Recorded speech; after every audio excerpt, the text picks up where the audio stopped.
Good morning, my brothers and sisters. Welcome to episode number 182 in the Gospel of John. You mean to tell me there's more? We're literally on the last paragraph of the Gospel of John. John is finishing the Gospel, final thoughts, last page, last paragraph, final truth, and his final argument. One of his big points is the Lord is bigger than we can contain even in this Gospel. Read with me. This is from John 21. Verse 24.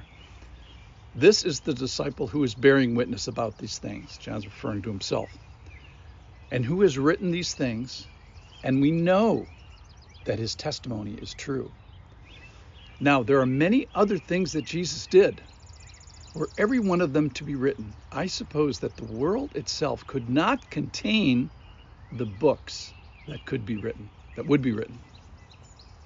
So now John, the apostle, the disciple, the writer, is finishing his gospel, and he tells us that John has been bearing witness to this bigger God, bigger than all the books could contain. But the structure of this is this tool that he has used, this gospel, has been to bear witness. So he wants to give evidence of this person and the proceedings of the things of Jesus. So the person and the actions of Jesus. He's taken the things of Jesus, not of himself, to put forward, to lead you toward a belief that Jesus is the Christ. So writing all these things, but not writing all the things. The first verse, 25. Now there are also many other things that Jesus did, and were every one of them written, I suppose that the world itself could not contain the books that would be written. So all the books filling all the world couldn't contain the many other things that Jesus did. Amazing thought. So when I hear that, my first response is curiosity. It's like, well, Lord, what other things do you have? I'm interested. So the things here in this gospel, they end in marveling and awe. And so when the Lord says, yeah, there's more, well, what other marvels and awes are ahead? So I think that is a reality for a world that isn't here and a time that isn't now. So, but for the gospel, if you've considered the claims of Christ, let's just say in the Gospel of John alone, and you found him fantastic, know this, there's more. If you've admired his actions, know this, there's more. If you've wondered about his words, know this, there's more. If you've trusted the truths here, know this, there's more. If you've placed your faith in what you currently have access to, know this, there's more. And if you've enjoyed the Gospel of John, know this, there's more. Well, how much more? Well, we have this picture of how much more.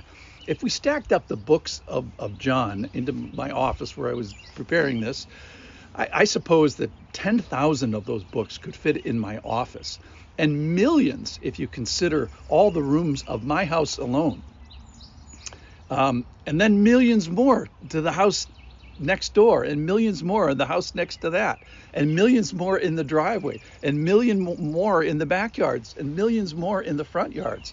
So millions more in the circles that's down the road. And so probably billions in my neighborhood. Well, what of other neighborhoods, other billions, trillions in my state, beyond comprehension in my country and in my continent? The point here is that we have an eternity to expose and probe and stand before this ongoing revelation of the wonder of God. And you may say, sign me up for that. And I completely agree, and I cannot wait. I want it too. But do you say with John, I've written this, I've written these things to ponder about. So the question is, are you pondering? Do you ponder?